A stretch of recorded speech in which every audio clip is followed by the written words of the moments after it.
Guest right here. Okay, I'll tell you firstly about myself, although you probably just want to hear about Velma. My name's Alison and I'm a Student Services Officer within Student Services here at Kingsway. So I offer support for any students with additional support needs. That can be mental health issues, dyslexia, sensory difficulties, physical disabilities, medical conditions. Basically, anybody that needs a little bit extra help whilst they're at college, I can help. This, however, is my very special friend, and this is Velma.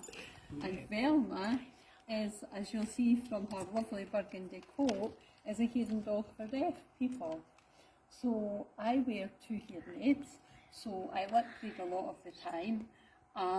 And Velma, she helps me around the house, fire alarm, she'll help me with the cooker timer, she'll wake me up in the morning when my alarm clock goes off.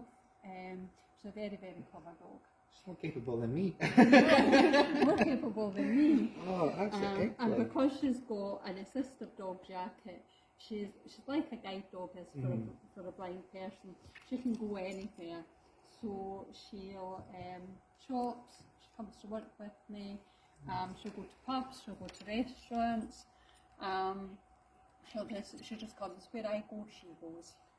Excellent, excellent. And in terms of, like you say, she goes where you go, so where is it you're mostly based? Are you mostly based here within Kingsway? Or? I'm mostly based here at Kingsway. At this moment in time we're in the space because we've been decanted from the main tower block. But I also support some students down at Gardyne and also Arbroath campus. So you will see Velma on all the college campuses, normally with a gaggle of students behind her. I don't mind people patting her. She loves, she absolutely adores being petted.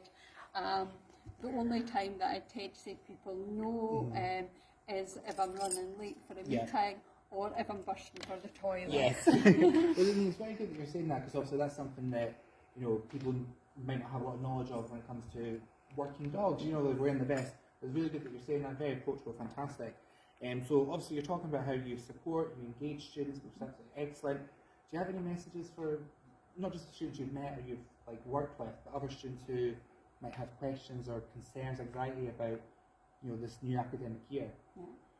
What I would say to them is we're all in this together. Yeah. It's a very new and a very different way of learning. We're all learning together. Okay. So please don't feel you're alone. For goodness sake, please speak to Student Services if you've got any issues at all. If we can help, we will.